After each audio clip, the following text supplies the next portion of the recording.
Good morning. Welcome to the King's Report for April 25th, 2018, the 9th year of Changi, 3rd month, and the 10th day by the heavenly calendar. Good morning, Greg. Good morning. And Tim Elder in for the second king of Cheonryuk, Hyung Moon. Let's go right to the weather. 48 degrees right now and raining in the Cheonryuk area. And today it's going to be cooler, but 58 degrees. And, people keep telling me not to be so sure that there's not going to be any more snow or ice this month or next. But I feel pretty comfortable now. I feel pretty comfortable now forecasting that there will be no more snow. We are now snow-free. And I'm glad we're experiencing spring. Yes, we are. Rather than the leaping in the summer. Yes, we are. This is nice. This is beautiful spring weather. Well, it's a little bit cool today, yes, cooler than it has been. Yeah. A high of 58 today, with the rain tapering off today. And then tonight, a shower early and a cloudy tonight. And then 63 tomorrow, so a little bit warmer. We have some rain in the forecast again for Friday, but again, no snow. Okay, no snow, no ice. Although see the nighttime temperatures are coming up. They're at 44 degrees now. Yeah, we're good. Although I do see a nighttime temperature of 32 coming Sunday night. Sunday's going to be kind of cool. Again, 55 degrees, but mostly sunny in the nighttime. So there's no precipitation, so no chance of snow or ice either on Sunday. And we'll see. But next week, I see a 78 coming in next Wednesday. Wow, that's going to be like, wow. Some people are predicting an ice age next year. An ice age next year? What does that mean? We'll have snow and ice all year? All year long. I guess if the Yellowstone volcano erupts, then yes. We'll go into an ice age. We're going to have an article a little bit later, actually, about this whole climate change thing. There's a new study out. But anyway, for now, that's the weather. Let's go directly to our Rimas, because I like to do, in the Saturday show, I do the Rimas at 6 o'clock. But in these shorter shows on Wednesday, I prefer to do it at the beginning because it's a bit difficult to fit them in later on. Don't really fit into the flow of things. So let's go to Ezekiel chapter 38 this morning, and I'm reading verses 14 to 16. Therefore, son of man, prophesy and say unto Gog. Gog, you ever heard of that?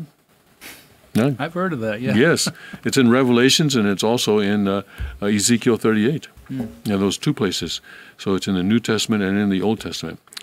Say unto Gog, thus saith the Lord God, in that day when my people of Israel dwelleth safely, shalt thou not know it? And thou shalt come from thy place out of the north parts, thou and many people with thee, all of them riding upon horses, a great company and a mighty army. And thou shalt come up against my people of Israel as a cloud to cover the land. A cloud. Revelation says like sands of the sea. And Ezekiel says like a cloud to cover the land. And it shall be in the latter days, and I will bring thee against my land, that the heathen may know me when I shall be sanctified in thee, O Gog, before their eyes. And the second king has spoken often about how in Revelations you got the 1,000-year reign of Christ.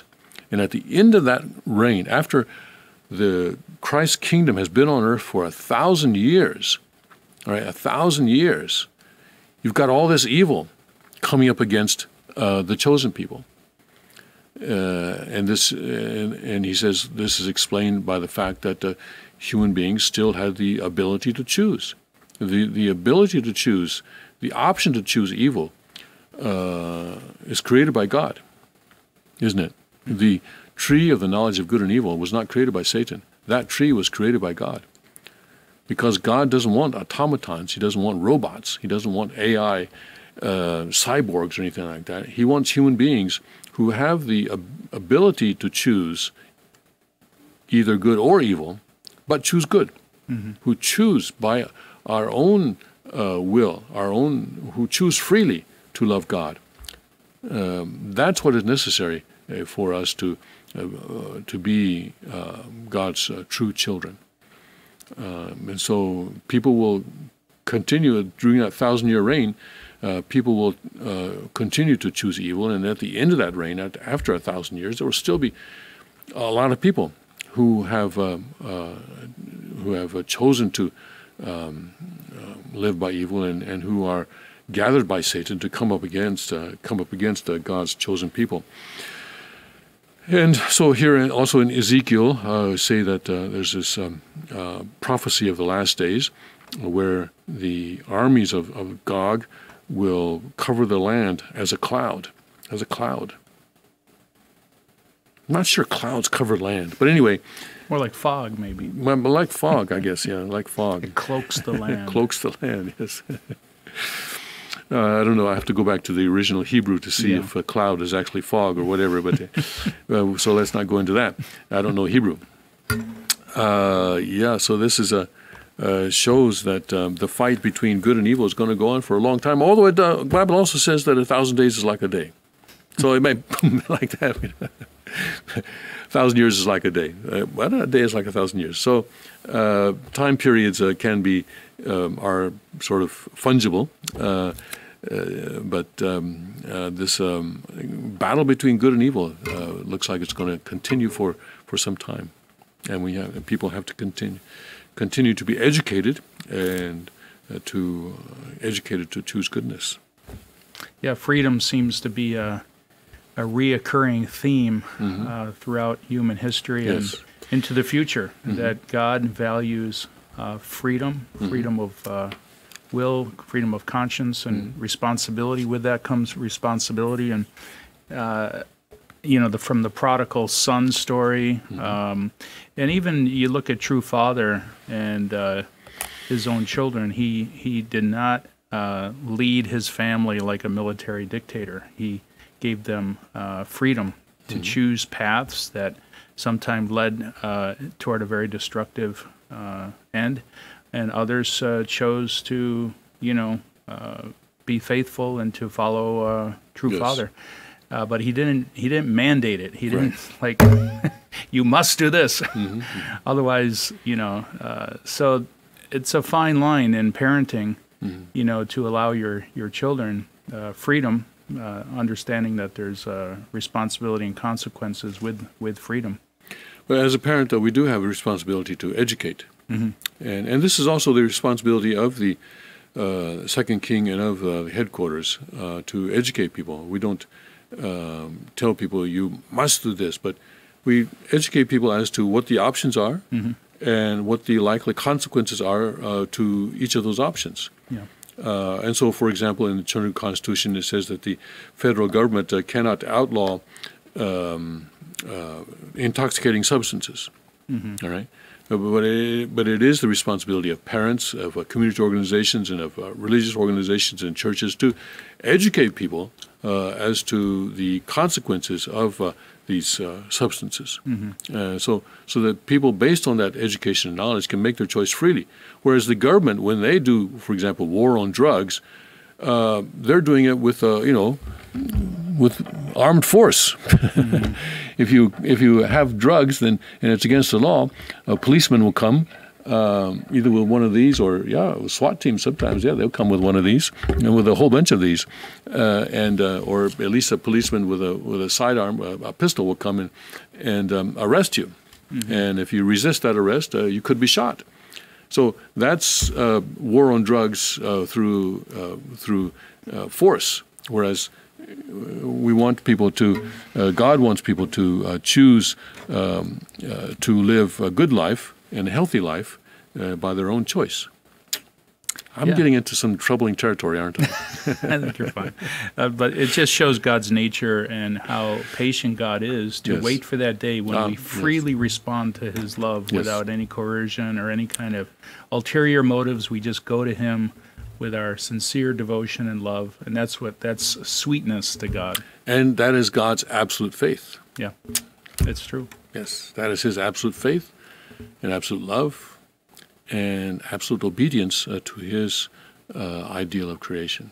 The reporter who was interviewing the king a few days ago, last Sunday, launched in on this thing about absolute obedience. She skipped over the absolute faith, the absolute love, but went straight to absolute obedience and said, does this mean that wives have to be absolute obedient to their husbands?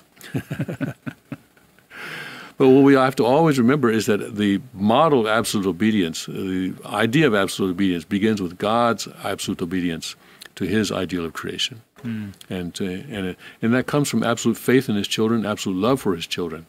I created these kids, and I gave them original minds. I gave them conscience. I know that they may go through some stuff, but they will come around. They will come around. I believe that. I have faith in that, and I love them no matter what they may do. And so, because of that, I am absolutely obedient to my principle of creation. Principle, yeah. I don't know if that's a direct quote from God, but anyway, that's how I understand it. Yeah, Yes. I think you're spot on. Okay, thank you. That was the Word of God right there. Thank you, Greg. All right, let's go to our Cheonseongyong Rima, which is actually related, strangely enough, as it often happens. We're in the book on the restoration of God's restoration of the true God's homeland. True God's homeland, section 1, the homeland that the true God desires. And page 2005 in this electronic edition of Cheonseongyong. And here in the lower right-hand corner of the page there, the place where we long to live is the heavenly kingdom. Well, that's certainly true. Everyone wants to live in the heavenly kingdom. Are there boundaries in the heavenly kingdom?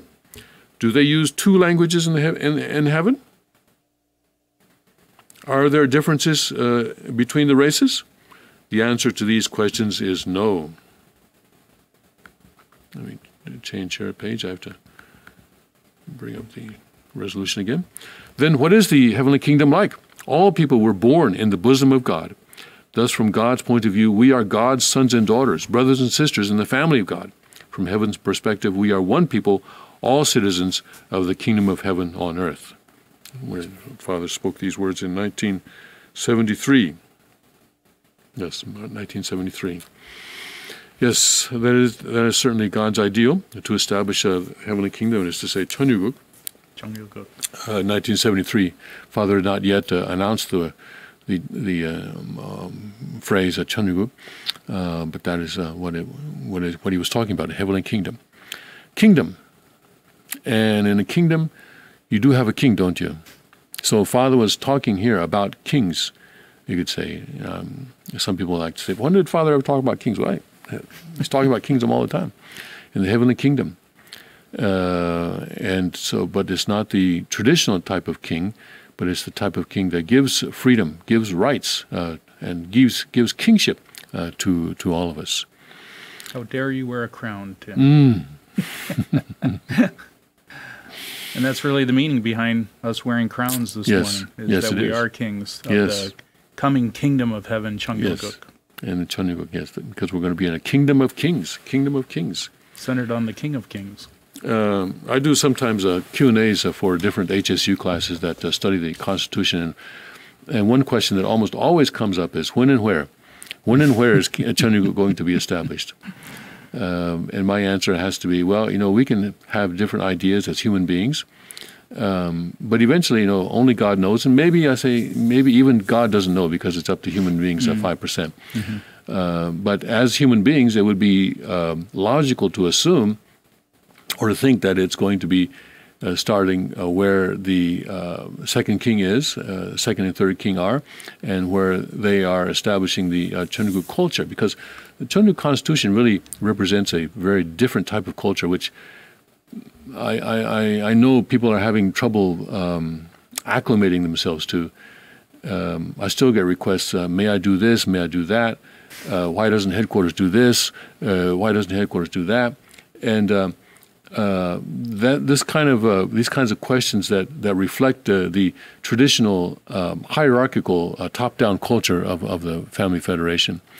So, and of course, in the Heavenly Kingdom, if you want to do something, you do it on your own freedom and responsibility. And I've never been a person to really ask permission, which caused some friction for me from time to time in the Family Federation. But I hope people can get away from this idea that they have to ask permission. If you think something needs to be done, do it. I have a story that this is not from Father, but it's from a senior member, who joined in the 50s, once told me the story about Father. That how in Korea when you go into a house you always take off your shoes. And so also in the early church, people would leave their shoes at the door when they went into the church, because it was kind of like a house, I guess. And anyway, that was the culture there. Today's Korean church, you don't take off your shoes. I can't think of any situation where you would take off your shoes going into a church in Korea today. But anyway, that was the case in the 50s. And one senior member, who was senior at that time, in the 50s, in other words, she was an older member, or older in age, saw that people had left their shoes sort of scattered, not in order. And so she turned to a young member nearby and said, "Hey, you, clean up these shoes, straighten out these shoes." And Father happened to see this. And according to what was told to me, Father told to the older member and said, "Wait a second, you saw that needed to be done. That means that it is your responsibility to do it.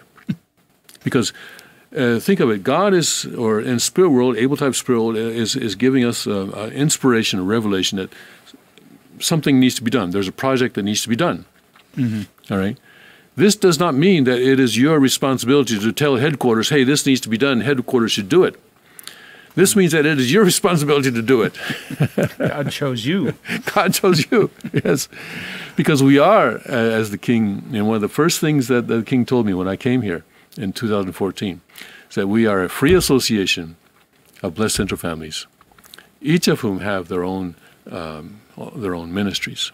So this is your ministry, right? Straightening out the shoes is your ministry. That's your job. That's your ministry. If you choose to take it, and that type of mindset, I think, we see that Father was trying to teach that kind of mindset in this small way, even back in the 1950s. He wanted even then a free association of people who would take up their own projects, their own ministries. But that's really the essence of tribal messiahship. Yes, it is. It is. It is the essence of tribal messiahship.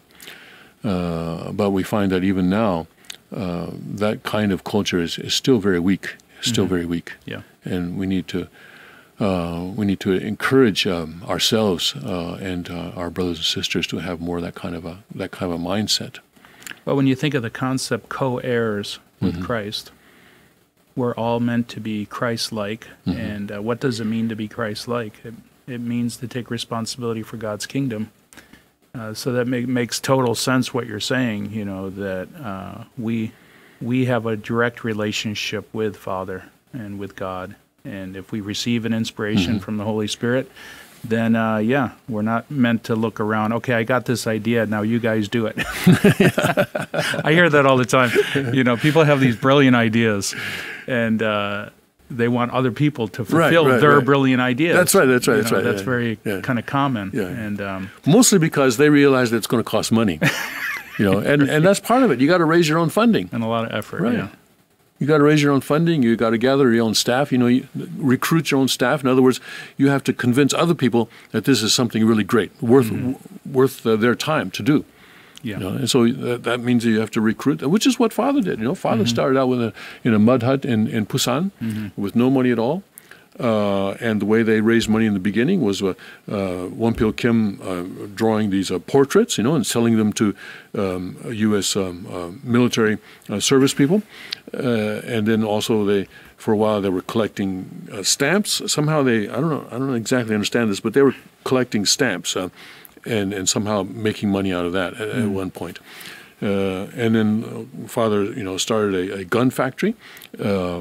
Of course, providentially, guns, we know all about that, but also to raise funds, to raise money for his projects. And so Father has been emphasizing that. But remember, I remember in Belvedere, Father talked about us being little Sun Myung Moons. Yep.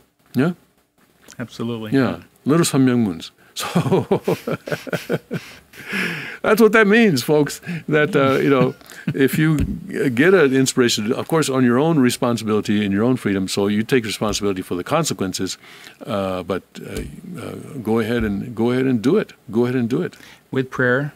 with prayer. I think that's the key to having this living, dynamic relationship with God is Right. you constantly are consulting with your Father. Yes. And I think that's I Through see through that. through Rimas, right? Through Rimas and through prayer, and and by connecting to the second king and his seeing what direction the second king is going. Right. All right. So that's also important because God and True Father, of course, works in all of us. He works in all of us directly, but his central point, and God always works through central points. His central point is his lineage. And so right now, in our generation, it is the second king, Hyung through whom Father is working centrally. And so also we always want to connect to that central point. Yeah, absolutely. All right. So So exciting. We now have the lineage of Christ Yes. firmly planted on earth. I was thinking Yes. about it this morning on the way in, how fortunate we are to Father claim that victory before his passing. He established the three kingship. it was necessary. Absolutely He necessary, couldn't go yeah. to spirit world until he had claimed that. And so Yeah. that's why I feel that that ceremony in Las Vegas in June 5th, I believe, where Father had the Han Mother on stage and also called the king and also Kukchinim onto the stage, and the four of them prayed. And in that prayer, Father said that for the first time in the true family, Cain and Abel had united. You see, that unity between Cain and Abel is what I believe gave Father the condition he needed to move on to the spirit world almost exactly 3 months later. That was June 5th to September 3rd. Yeah. What an incredible relationship Cain and Abel have. Yes. Kuktinim and Youngdinim, and how they support each other and Yes. how they work together in unison to really do Father's work and to do the kingdom building. It's one really needs the other. And Yes. It's a beautiful relationship, Yes. of course, with the king being in the subject position. And Kuktim is like that. He has his own ministry. The gun factory is his ministry. All right, the Salo and the car arms and all that is his ministry. And he's connecting to the central point. Yeah. And like you said, one needs the other. He needs that central point because it is through that central point that he is able to make his offering to He even made a rod of iron AR-15 Yes, he did. engraved in the side, the quotations from Revelations. Yes, that's wonderful. And because of that, his business is really being blessed on so many levels. So, Yes. All right, let's go to some of the news today, and let's move on because we don't have a lot of time today. And one thing I wanted to say is that on Saturday, this coming Saturday, I want to do a kind of a special thing. Special edition. A special edition, yes. We have this Pennsylvania primary coming up on May 15th, and if you go to your county's election committee website, you can download a sample ballot already. You can see, the names that are going to be on the ballot on May 15th. And so you can look at that and decide who you want to vote for, because all the names are there. And so on this Saturday, this coming Saturday, I'm going to show you my sample ballot. And the ballots are different in each precinct. I live in Greene Township, Pike County, and so I will show you my sample ballot. But most of it will be the same. Well, we'll see. Anyway, you got governor, you got lieutenant governor, you got senator, U.S. senator. So that part will be common for all precincts in Pennsylvania. And then U.S. House of Representatives, that, of course, we're in the 8th District, and so that's unique to the 8th District. And then we've got, Republican committee chairman for one for the state, which would be, of course, common throughout the state, but then also one for the local county, I think. So anyway, we'll go through all those. And I'd like to put out an invitation that if anyone wants to come and have a discussion with me, they're welcome to do so at 5 a.m. On Saturday. Yeah. Discussion about that topic. Yeah, a discussion about that, yeah. Local politics. Well, whatever comes up during that 3-hour broadcast, they're welcome to stay. Okay. But especially for those, we can talk about the different candidates, You got Paul Mango for governor, you got this, Scott Wagner for governor, then you got, this other person, Ellsworth, I think her name is. We can talk about all that kind of stuff. Yeah, well, I think do your research before you come, though, I hope. Yeah, we have to understand just how bad Wolf is. Yes, well, Wolf is I think Wolf we can pretty bad. much agree on that, yes. Huffington Post did a survey on all the governors in the United States at one point, a couple of years back, and they lined them all up, most liberal to most conservative. Guess where Wolf was? He was the most liberal governor in America, according to Huffington Post. In the state of Chung-il-guk.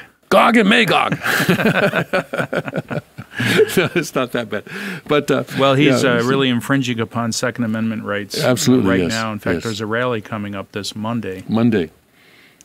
In Harrisburg. Yeah. And the bus for that is leaving when? 6 a.m. And get your tickets. They're running out. Running out. Yes. How much do they cost? Just $30. $30 round trip. Round trip. Bring your own lunch or buy in Harrisburg on your own dime. But $30 round trip. Can't do that for the cost of gas. Going there on your own. Yeah. So, plus, there's going to be a good spirit on the bus. Absolutely. Second Amendment lovers, people who love freedom. We'll all be there congregated together. Yes. We'll be meeting in the Lord's Valley at the Sunoco station across from the McDonald's. And that's at I-84, exit 34. Yep. 24? 34. 34. Yes, 34. Okay. Yes. Yeah, so I wouldn't wait because we only have one bus. We're not renting two. And it'll be a good experience. But people are free to rent their own bus. Or come in their own vehicle. And the King will be there, not on the bus, but at the rally. The King, Cook Janim, and Mr. Larry Pratt, a providential figure. Yes, will be there. Yes, very good. All right, so we got exciting things coming up on Saturday and Monday, which you all know about now. And so, yeah, if you want to come in at 5 a.m., I'm not going to ask anybody, all right? My heart, I'm not going to ask anybody to. I mean, Greg comes in like this. I'm just so grateful that he does that. I don't force you to come in. I sometimes wonder if you want me here, but I do. I come anyways. I do. And I sometimes get messages from people, oh, Tim, if you need me, just let me know. I'm not going to let you know. If you want to come, just come. All right? So anyway, anyway, so let's go to some of the news today. Let's go through the Drudge Report headlines. For some reason, Drudge is very concerned about Bill Cosby's situation, and so he's following that trial very closely. I don't think we need to. Well, you know what? You know what? This unfortunately, the left likes this because Cosby was represented the family man. You know, he represented everything good about humanity. And the fall of Cosby is, I think it's heart-wrenching for people in my generation. I grew up with Bill Cosby. You know, he could do no wrong. He was very clean and very innocent. His humor was clean. So to see this it's really disheartening, but I think it serves the purpose of the left in the sense that you can't, there is no good in the world. There is nobody that you can trust, and so I don't know. I don't know if that's the what's going on here or not, but I think it is a tragedy, and of course, I hate to see the fall of such an iconic figure. Okay, but anyways, I see that.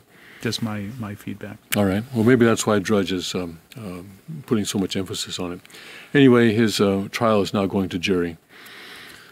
I don't want to go through all the headlines. Of course, we had the French president and first state dinner for Melania and for Donald Trump as well. And increased attacks against Jews in New York City. People are very, very nervous, it says. Cable news race, Fox dominates. That's good dominates. Sinclair Tribune deal inches closer to close. That's two media organizations that are trying to merge. And then we got this one here. This is what I was alluding to previously. Climate change not as bad as we thought, say scientists. They're backpedaling. So, yes, they are backpedaling. Let me see. I had this. Oops. No, I had this out, but then I seem to have closed it. I had this out for the Korean broadcast. It says that it's going to be maybe 45% less than what the IPCC, the International Panel on Climate Change, had predicted. No, this is not the right one. And one point that I wanted to make again is that, what happened to global warming? It's no longer global warming, it's climate change. Because global warming really didn't work out for them as a phrase, and so catchphrase, because it had too many cold days and long winters. So now it's, of course, climate change. Let's see here. Climate change is likely to be markedly less severe than forecast, a study claimed yesterday. You know what, Tech Team, let's go ahead and play this 47-second video that is associated with this article. Can you get that up?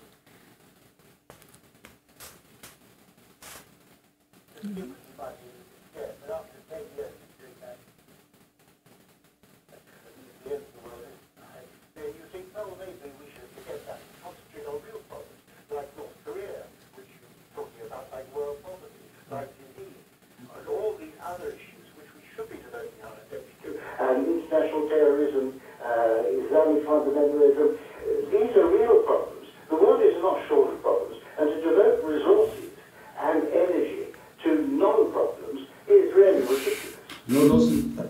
Okay, so that was this British man, Lord Dawson, talking about how we should devote our resources and time to real problems. Not non-problems. Yes, not non-problems. The world does have a lot, no shortage of problems, as he said. But Al Gore, whose picture is here, who became very, very rich from this whole climate change hoax, which is being exposed now, continues to, try to deny the inconvenient truth, which is that climate changes all the time. Climate change is constant. It's been changing all the time. It is changing now, and it's going to change in the future. And God made us so that we are adaptable.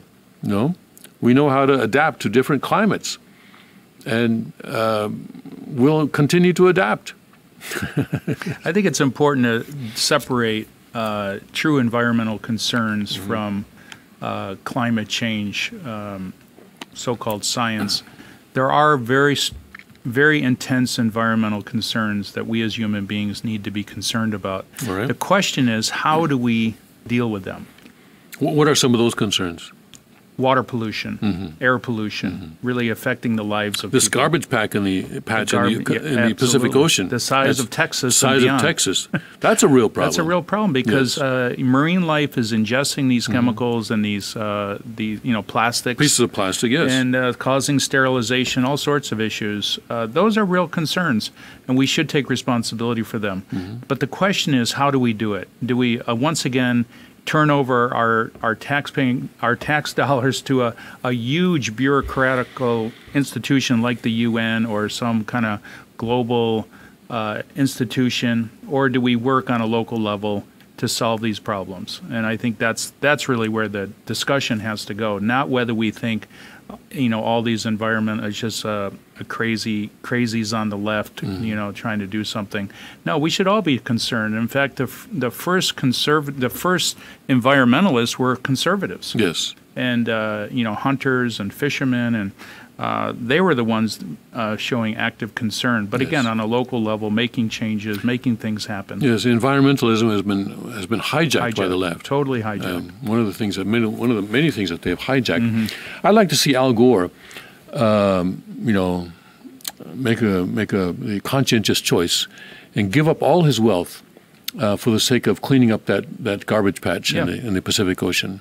Yeah. I'd like to see that. Then my opinion of him might begin to change a little bit. But right now he's keeping it all. He's keeping it all, and he's not repenting at all, even though his predictions are turning out to be false. Even in this, well, it's like the people who believe in the rapture. They just keep changing the date. Yes. So that they can keep on preaching. And this is a kind of religion. It is a religion. It's a cult. Absolutely. It's a cult. It is a cult. Science, as Dan Gray was saying yesterday, the difference between science and scientism. He made a very good point that in science you are always questioning, always skeptical. And even things that have been proven, you continue to test them, continue to see if you can somehow prove it wrong. Yeah?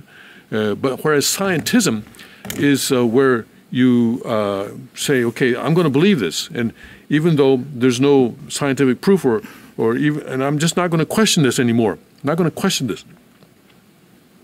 And that, he said, is a kind of religion. It's not science at all. It's a kind of religion, kind of religious cult. It's a faith. So he was making that distinction yesterday. That was a very important point. I think even in religion, in a healthy religion, you can ask questions. Yes, you can, and you should. Probe, and you should debate. Yes. And I think it's a misnomer to think that religion always involves this kind of blind faith. No, I think blind faith is never a good excuse, whether it's religion or science. Yes. Who was it that said the unexamined life is not worth living? The ancient Greek is a famous dictum apparently used by Socrates. I see Socrates as credited with saying that the unexamined life is not worth living. Yes. But, fortunately there are some scientists who continue to ask questions, even at the risk of being ostracized. Yes. It's a serious crime in today's thought police culture that we've created. But this is, of course, not the only thing where they need to ask questions. They also need to ask questions about evolution. That's another place where they need to ask questions. Gender identity. To say that there are only two genders now is a crime. It's a sin. Sin. Yes, it's a sin in their cult. Yes, it's a sin in their cult. Okay. And you can be kicked out. Yes, very easily. Okay. In fact, you can be put in jail almost now. Yeah, that's a hate crime. It's a hate crime. Yes, it's a hate crime to use the wrong pronoun. Yeah. People are fearful to speak now. Yes. This is very dangerous. For the record, you can call me he. For the record. All right. Let's see. Climate change not as bad as we thought. Paper a regular day is hard enough for the Parkland students. Now they face standardized tests. Ah, boy. High school is so tough. Life is hard. Chinese journalist banned from flying, buying property under new social credit score system. Yep, this is it's happening now. It's happening now.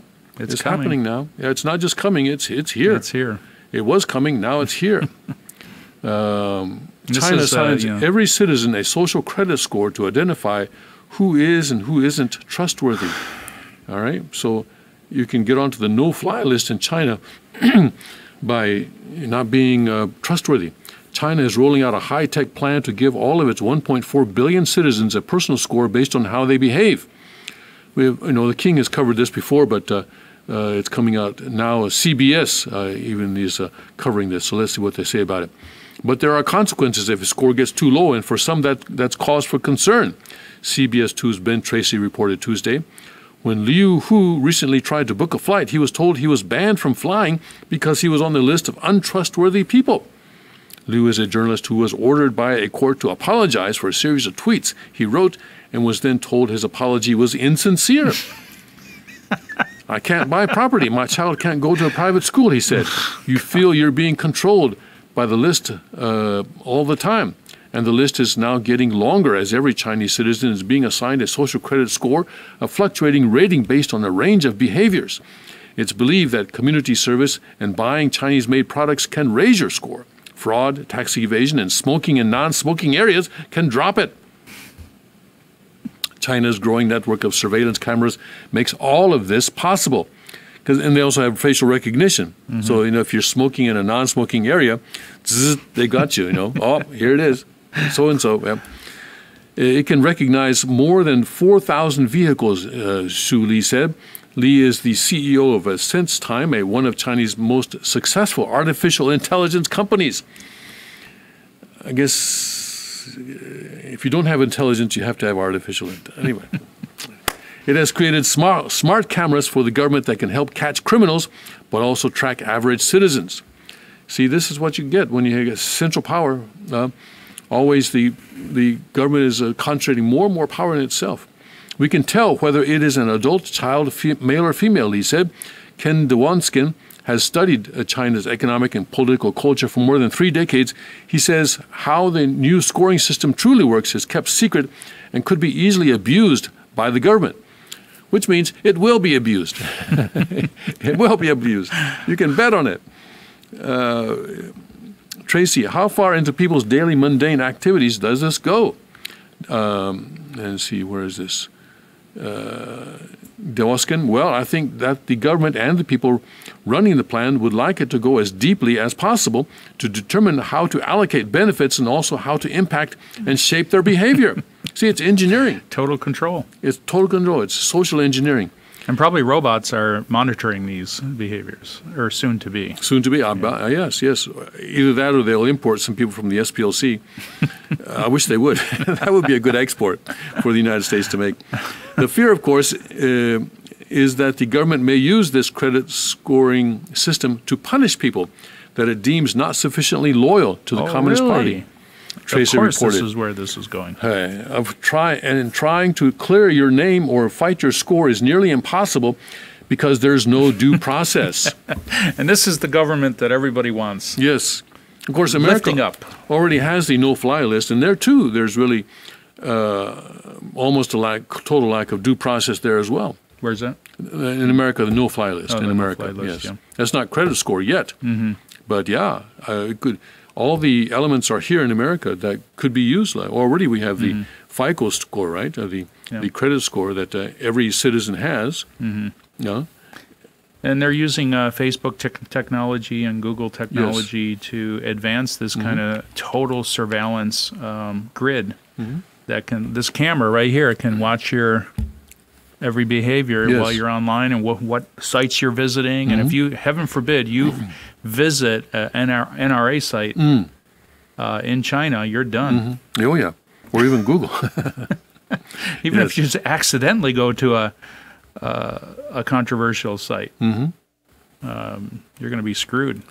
Yeah, so we've been hearing about this scoring system in China, but this is the first time that I've heard of someone actually being banned from flying or purchasing property as a result of his low credit score in China. So what this does is it creates a culture of fear. You're fearful to go outside the bounds of what the government says is a safe space. But Xi Jinping would say that this is good.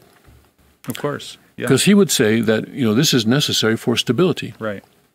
And, of course, now that the Communist, originally the Communist Party was not at all in favor of stability during the 30s and 40s when they were fighting the Civil War. They were not calling for stability then. They were calling for the overthrow of the regime, of the nationalist Chinese government.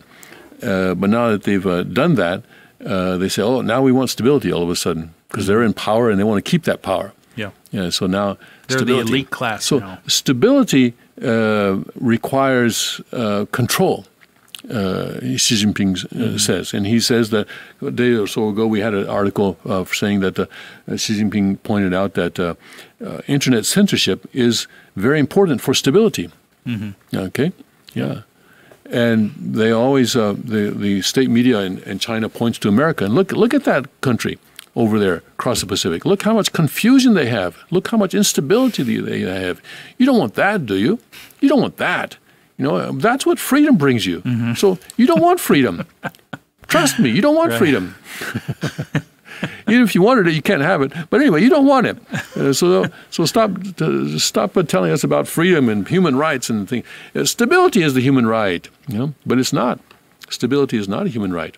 All right. Actually, instability gives us more freedom. because we can always create new things. In fact, there's an article in Breitbart that says Harvey Weinstein, this is from China. Mm-hmm. Harvey Weinstein, American style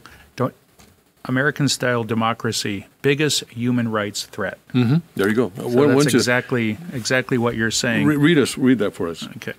So this is China is upholding the Harvey Weinstein as America's greatest threat. The Chinese Communist regime published a white paper on Tuesday detailing the alleged litany of human rights abuses Americans face, ranging from sexual harassment in Hollywood to the presence of wealthy individuals in politics.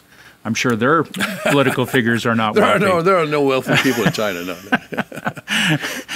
China's human rights record of the United States in 2017 publication is a direct response to the U.S. Department's annual Global Human Rights Survey. This year, the State Department found that China increased its repression towards religious groups, particularly Christians and Muslims. China, in turn, claimed to have found serious infringements on citizens' civil rights, systematic racial discrimination, severe flaws in the American-style democracy, widening rich-poor divide, discrimination and assault against some specific groups such as women, children, and people with disabilities. The Chinese report published by the Information Office of the State Council, China's cabinet, lists among its individual examples of human rights violations in the United States the sexual harassment scandal surrounding disgraced Hollywood mogul Harvey Weinstein and the October 2017 mass shooting in Las Vegas, Nevada, the motive of which remains unknown. In October 2017, the scandal of American film producer Harvey Weinstein, who sexually harassed a number of female stars, broke out. The state-run media outlet Hua explained, I don't know how to pronounce that, citing the report, a Me Too victim campaign on social media platforms was initiated to encourage the victims to protest against the widespread sex harassment and infringement, receiving active responses from more than 1 million people, according to the report. So this is the fig leaf that they use to cover up their own human rights abuses. Now, no one is claiming that U.S. society is perfect. In fact, we claim quite the opposite. That's the reason for having this, the King's Report, to point out the activities of Satan in U.S. society. So we're very grateful that China is so concerned about it. But this is the fig leaf that they use. They are harvesting organs from underground Christians and from Falun Gong practitioners and also from their from whoever they have on death row. And sometimes the harvesting of organs is used as the means of execution for these people sentenced to death. It's just people disappear in the middle of the night just for not agreeing with the Communist Party. Yes, and you get this credit score, and people's freedom of expression is limited. Their access to the internet is limited. All in the name of stability. All in the name of stability. Let's go through a few other stories. Keep moving because we don't have a lot of time today. That migrant caravan reaches the border. And now we'll see what happens there. They're going to try and get into the United States. MS-13 member tries to sneak in as a child. A federal judge orders complete restart of DACA. A travel ban faces Supreme Court reckoning. That should be interesting. Yes. How the Supreme Court rules on that. Let's see about that. U.S. visits to Cuba plunge. And Joy Reid, wow. Who'd have thought that she doesn't like homosexuals? And an LGBTQ group rescinds an award that they had given to her. And she claims that those posts on her blog were put there by hackers, but security experts are very doubtful of that. But anyway, the media is giving her a pass because she's one of their darlings. Father of disco marauder still behind the decks, age 78. Boy is age 7, dubbed superhuman after getting 5 new organs in single operation. Wow. Yeah, we'll see. Generally those don't turn out very well. It director teases scarier sequel. bring adult diapers. Okay. I think I read somewhere that more adult diapers are sold than baby diapers. Oh, really? Yes. That's the untold story. Yes. People are having fewer babies for one thing. Yeah. And baby boomers are getting older. Yes. Criticized from start, Jackson's VA nomination faces a swift fall. This is the Veterans Administration. Fears for Kanye's health emerge after Scooter Braun's firing. Futures indicate another rough day ahead for stocks. They were down yesterday. Facebook results to be scoured for evidence of user defections. That's to those are the people who are investing in the stock. And Bernie has a great idea. Bernie Sanders. He wants to give a job to everybody, a government job. That's right. He's going to hire everybody. He's going to make everybody slaves. But he's going to give everybody a minimum of $15 an hour. And when I say he is going to give, I don't mean that he's going to give it out of his own pocket. He's going to ask you to pay it. He's going to ask us to pay it. Those poor saps who continue to work hard every day will have to pay for this brilliant idea. Yes. And I'm sure they'll be very efficient in the workplace, as government employees tend to be. Yes, let's go through this. You really want to? Yes, of course I do. I guess for a little comic relief. Absolutely. Right? Senator Sanders to announce proposal promising jobs to all Americans. Hallelujah. Praise God. Senator Bernie Sanders, independent of Vermont, is set to announce a federal jobs proposal that would guarantee a job with at least $15 per hour wage and health benefits, to every adult which American, means $25 an hour, who wants or needs one. The Washington Post reports. The senator is still in the early stages of crafting the plan, according to the Post, which would provide a job or required training for any American. Sanders' office has yet to release the details of the plan's funding. Yeah, right. Little detail. Can't find anybody to pay for it yet, but they will. Well, it doesn't matter. If you're president, you can just print it. That's right. You can just print the money. That's right. It doesn't matter. But previous large-scale projects proposed by the Vermont Progressive have involved ending tax breaks for the wealthiest Americans and large corporations. The Vermont senator joins two other possible 2020 contenders, Senators Kirsten Gillibrand and Cory Booker, who have also expressed support for similar proposals in recent weeks. By the way, both of those are Democrats. The goal is to eliminate. How come none of this ever comes out of the Republican Party? How come they don't have any good ideas like this? The goal is to eliminate working poverty and involuntary unemployment altogether. Involuntary unemployment. So you'll have voluntary unemployment. Altogether, Derek Hamilton, an economist at the New School, told the Post, "This is an opportunity for something transformative beyond the tinkering we've been doing for the last 40 years, where all the productive gains have gone to the elite of society." That sounds like Marxism. It is Marxism. Classic Marxism. It is classic Marxism. Yes, it's a class warfare, and it's Marx had a fundamentally flawed view of work. You know, he was trying to say that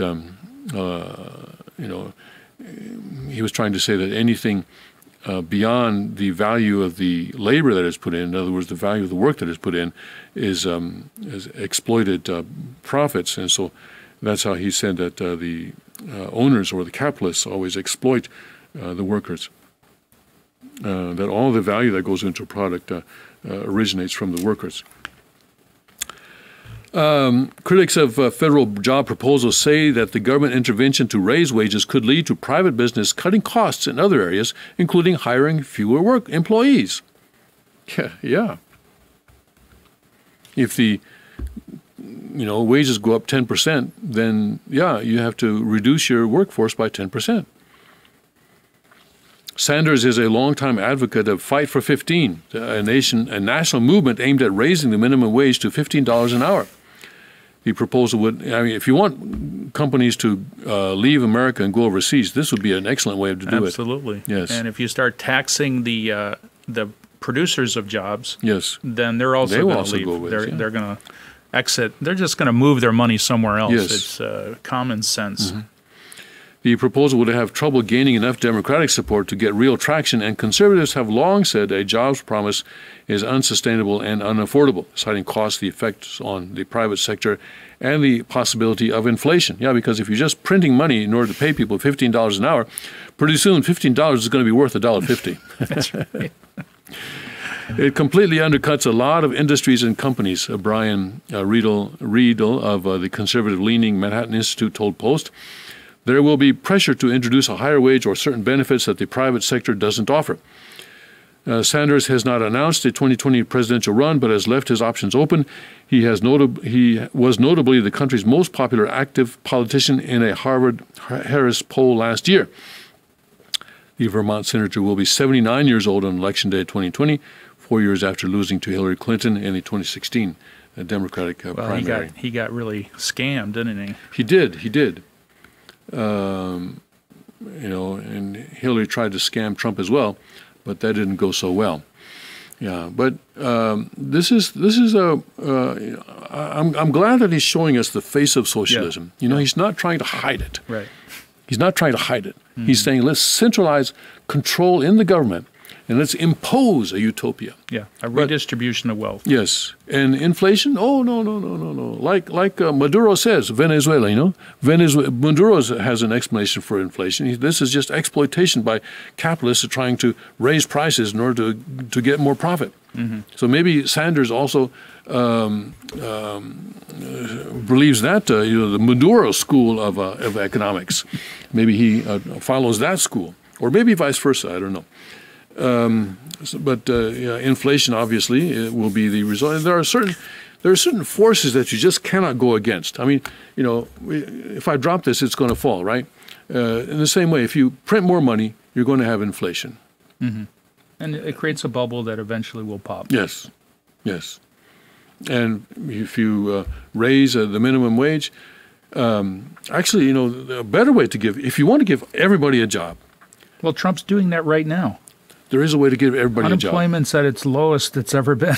There's a way to do better. Okay, go ahead, Tim. Run for president. Here, give us your idea. I will run for president on the platform of eliminating the minimum wage. Yep. You want to give everybody a job, that's the way to do it. And also collective bargaining by unions. Okay, eliminate that. Yeah.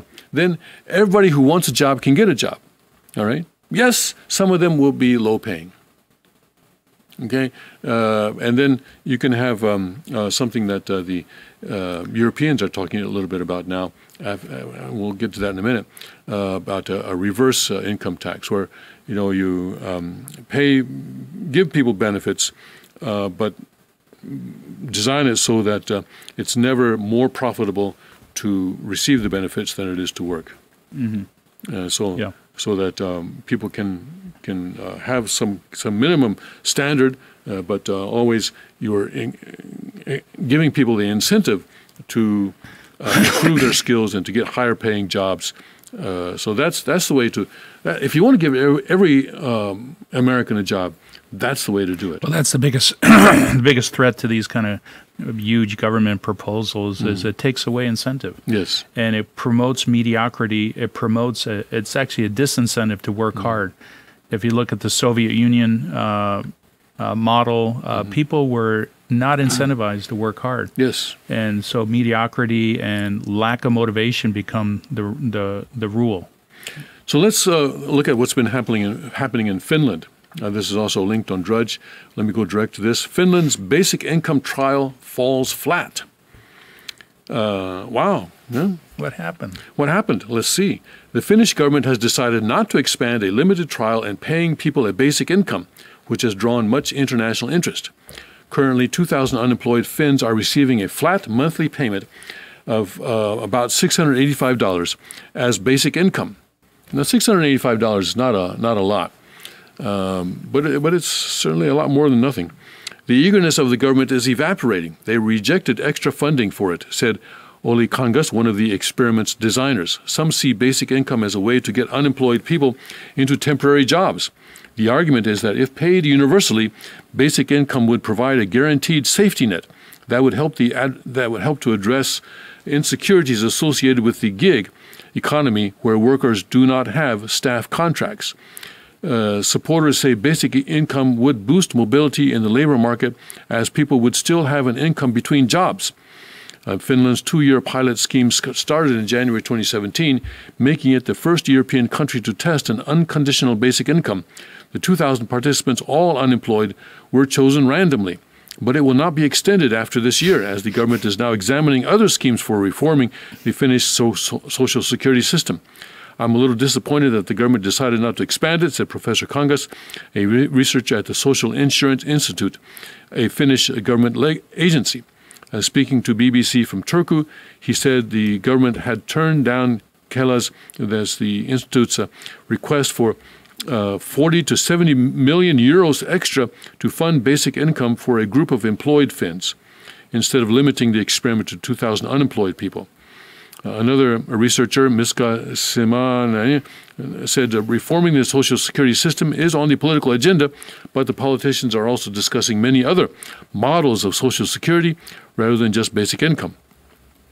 When Finland launched the experiment, its unemployment rate was 9.2%, higher than among its Nordic neighbors. That and the complexity of the Finnish social security social benefit system fueled the calls for ambitious social security reforms, including the basic income pilot. The pilot's full results will not be released until late 2019. In February this year, the influential OECD think tank said a universal credit system like that being introduced in the UK would work better than a basic income in Finland. Universal credit replaces several benefits payments with a single monthly sum. The study by the OECD said income tax would have to be increased by nearly 30% to fund a basic income. Wow. Yeah. You're a slave to the government. Yes. You end up working all day long for the government. And For these schemes. Well, you look at what the Trump tax cut has done to the American economy over the past year and a half. So just imagine what a 30% increase would do to the economy. Yeah. You know, that's because the more that the government takes, the less people are going to work. The economy just goes down. Again, it's this blind faith that somehow government knows better. Yes. And it doesn't. It doesn't. Yes. You know, people in government are just like everybody else. That's right. They're out for their own interests, just like everybody else. I would say it's actually not like everybody else. It's actually a higher concentration of psychopaths or people that maybe don't really are not as motivated as an entrepreneur. Like entrepreneurs are a unique breed of people. And top political class are mostly psychopaths, people that really want to bring power to themselves and prestige and all those kind of more self-centered. It didn't used to be that way. It used to be politicians in America used to really think of themselves as public servants. I want to go in and I'll come back to my regular life. I want to just serve the country. I want to serve my fellow man. I think maybe I'm delusional, but I think things have shifted. Now you go into politics to get rich, to gain influence, to gain power. Now people stay in politics for 30, 40 years and come out millionaires. That's really not a good model. We do have to really implement term limits. Yes. Now, U.S. venture capitalist Sam Altman, who runs startup founder Y Combinator, is organizing a basic income experiment. Y Combinator will select 3,000 individuals in 2 U.S. states and randomly assign 1,000 of them to receive $1,000 per month for 3 to 5 years. Their use of the unconditional payments will be closely monitored, and their spending compared with those who do not get the basic income. In 2016, Swiss voters overwhelmingly rejected a proposal to introduce a guaranteed basic income for all. Of course, the Swiss were pretty extravagant. They were going to pay 2,500 Swiss francs, which is about $2,558 for adults, and also a separate sum for each child, $625 for each child. So, wow, a family of 4 would get about $5,000 a month. Whoa! Who's going to work then? And where's that money going to come from? maybe why the Swiss voters overwhelmingly rejected it. I mean, why are they conducting these experiments? They've already been tried in many communist countries. Yes, not just that, but they've been tried in the Roman Empire as well. Yeah. So, but we don't want to learn from history. That would be very uncool. We're beyond history. We're different from anything that happened in the past. All right. So in their effort to take away so-called stress from people's lives of possibly being unemployed, but actually stress is a very good thing. It's a good thing. It makes us rise. It allows us to get better. Yes. If you take away stress, which I'm convinced that God, is a big believer in stress, because the natural world is filled with stress.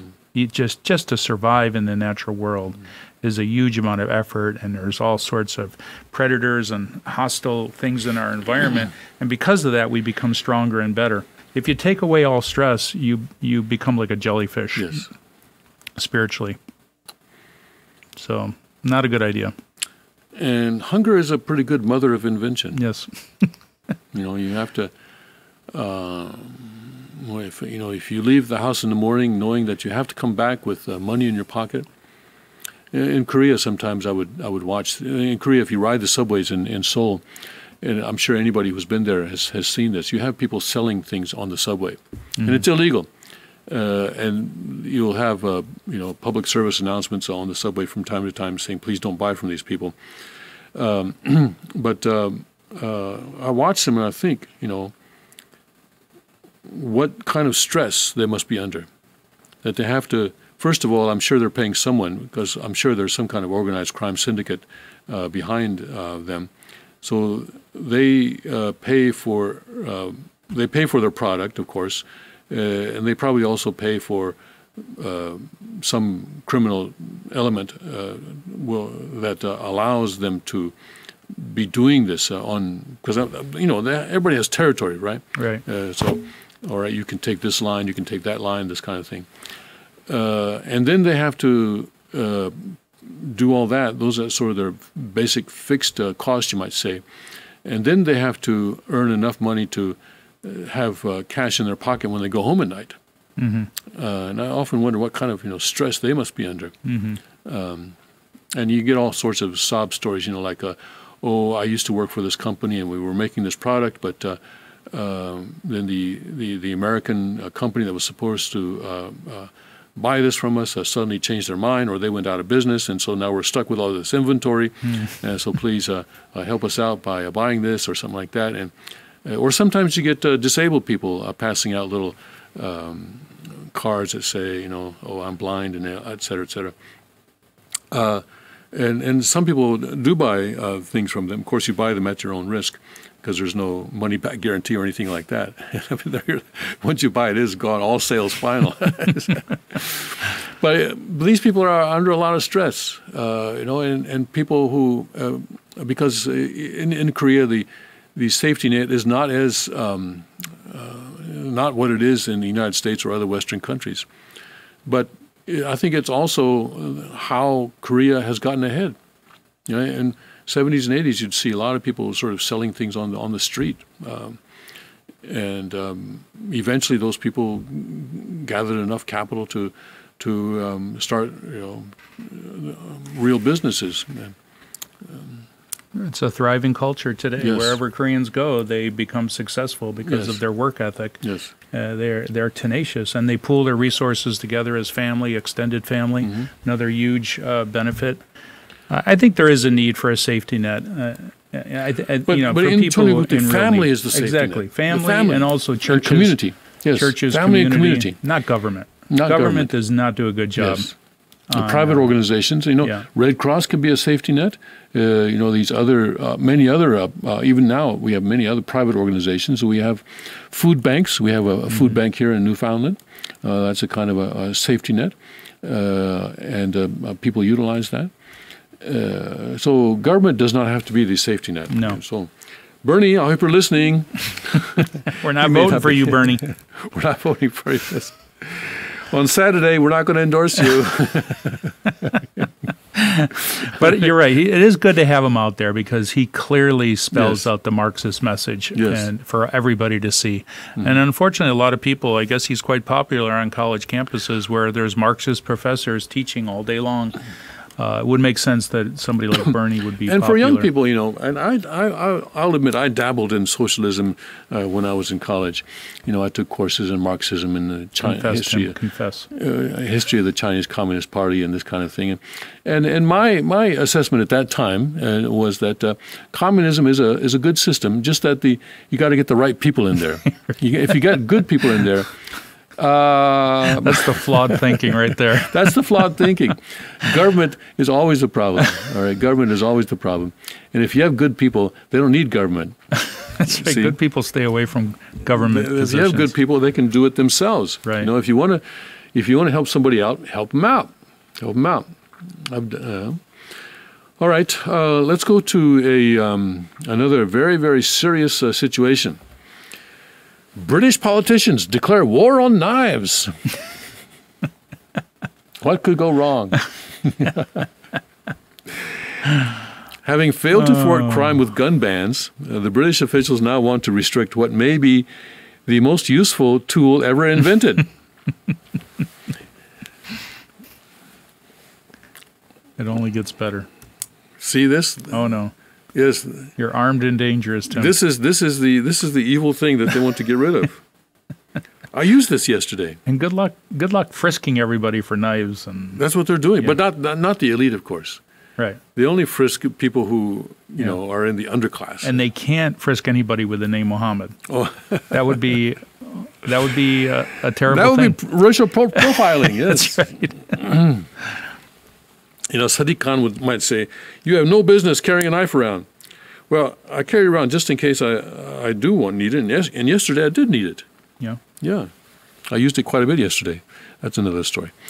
A flurry of recent headlines reveal that London now has a higher murder rate than New York City, a metropolis of nearly identical population and one long considered more vulnerable to crime. London police investigated more murders than their New York counterparts did over the last 2 months, Reuters reported earlier this month. In the latest bloodshed, a 17-year-old girl died on Monday after she was found with gunshot wounds. Whoa, how can that happen in London? In Tottenham, North London, a day after a man was fatally stabbed in South London. How can anyone die of a gunshot wound in London? Isn't that illegal? That's illegal. That's illegal. I'm sure they have signs up saying that that's illegal. Yeah. How come these criminals don't know the law? I went into a urgent care the other day, and they had big signs up everywhere. No firearms allowed in this building. Okay. So that's fine. I took off my firearm and I left it outside in my car. But I'm thinking, okay, a criminal's not going to pay attention to that sign. That's right. He's going to go in there and he knows everybody's going to be unarmed. Yes.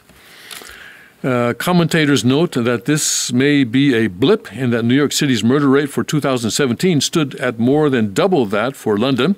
In fact, London's murder rate really hasn't risen much. Instead, New York's has dropped dramatically, but that still represents a big shift. In her 2002 Guns and Violence, the English experience historian Joyce Lee Malcolm noted that New York City's homicide rate has been at least 5 times higher than the London's for 200 years. For most of that time, there were no serious firearm restrictions in either city.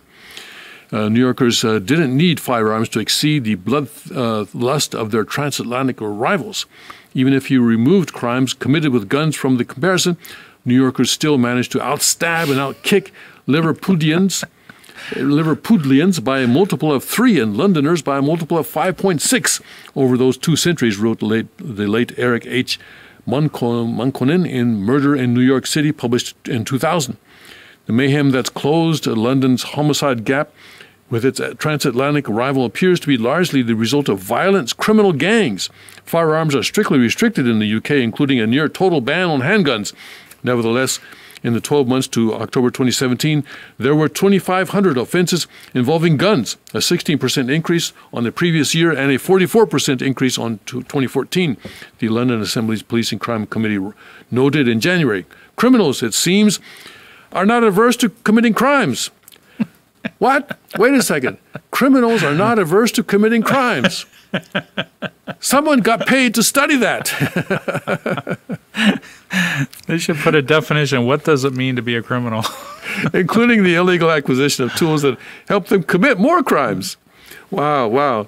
Why, how many studies had to go into that? And of course, they're not looking at the elephant in the room, are they? What is that? Tell us about the elephant in the room. Statistically, who's committing the crimes? Criminals. Criminals. But what? Oh, I see. Yeah, we don't want to talk about now that. I see. We don't want to talk about that. Racial profiling again. Yes. Mohammed and our brother Mohammed is a very wonderful person. Besides illegal guns, British criminals also use edged weapons, which have been a favorite tool for mayhem since the dawn of civilization.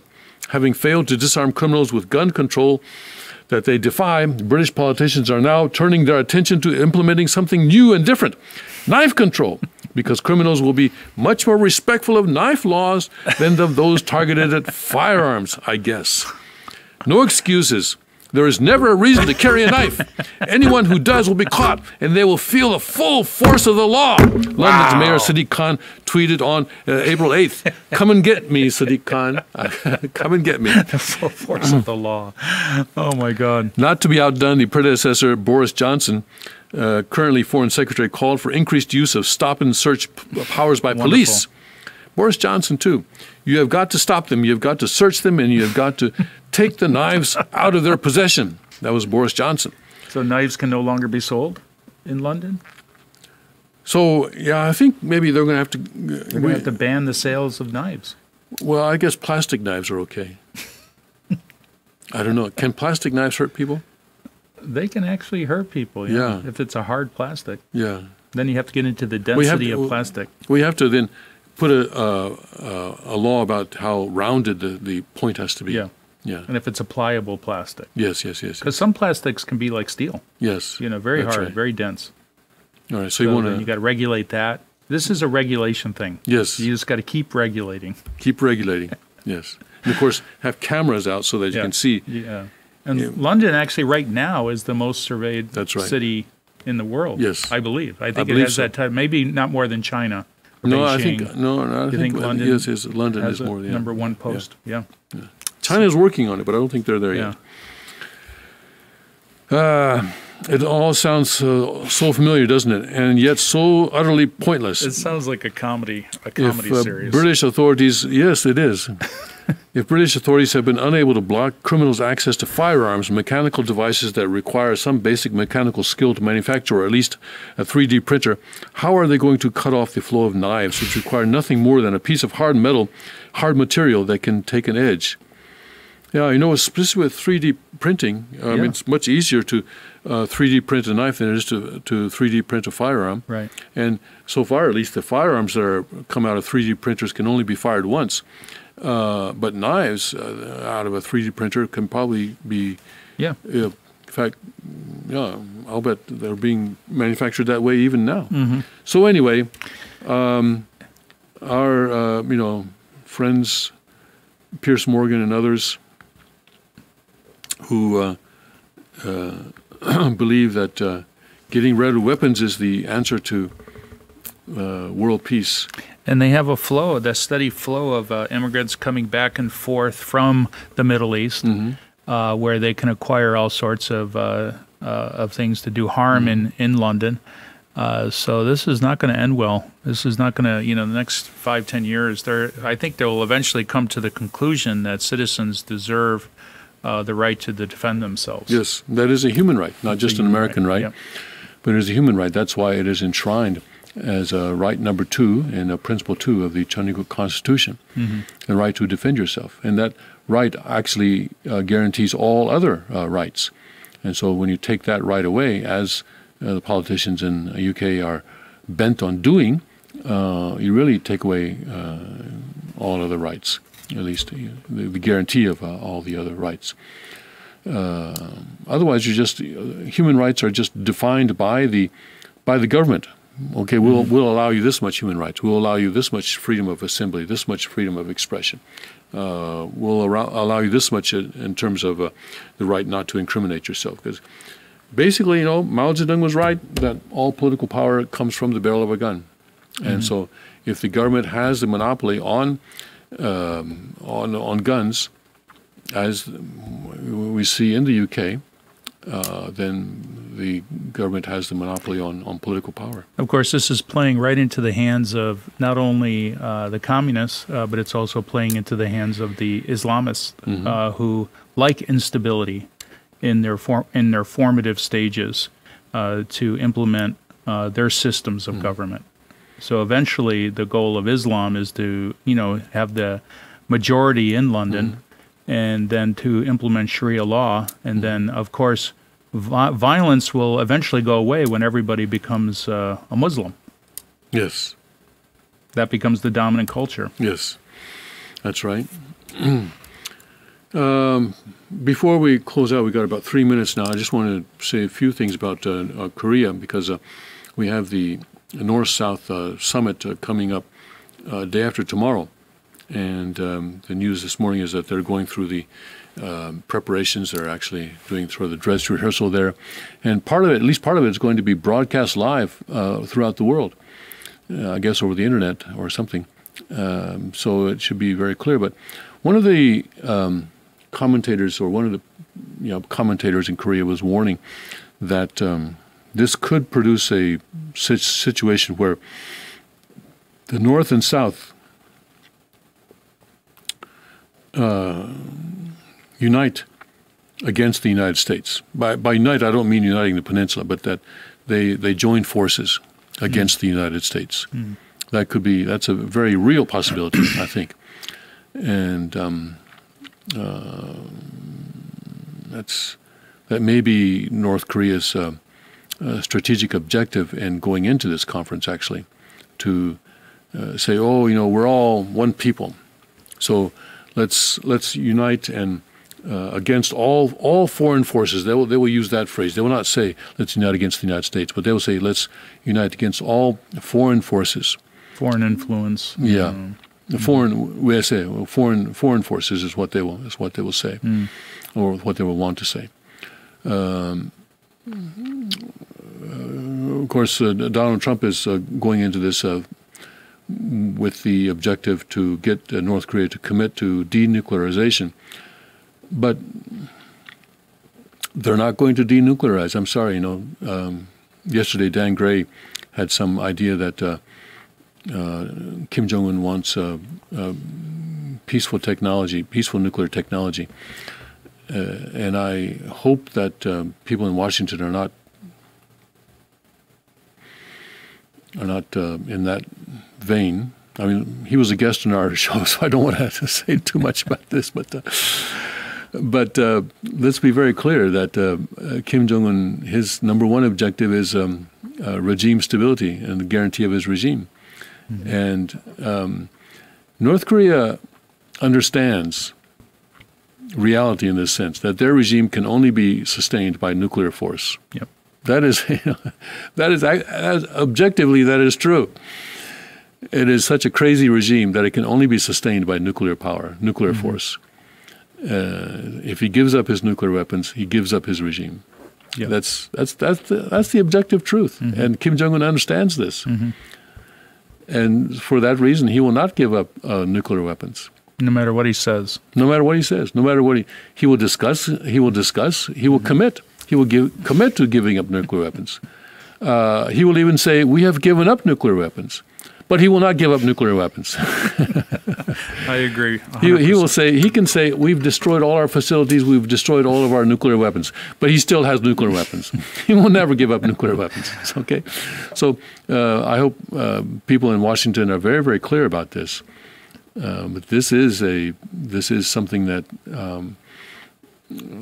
I don't know if Moon Jae-in is clear about this. I have some faith in the U.S. intelligence services that they are clear about this, because they've been burned so many times before. And Trump is well aware of this too. So yes, I think we do have the right man in the White House to negotiate with North Korea. As I was listening to the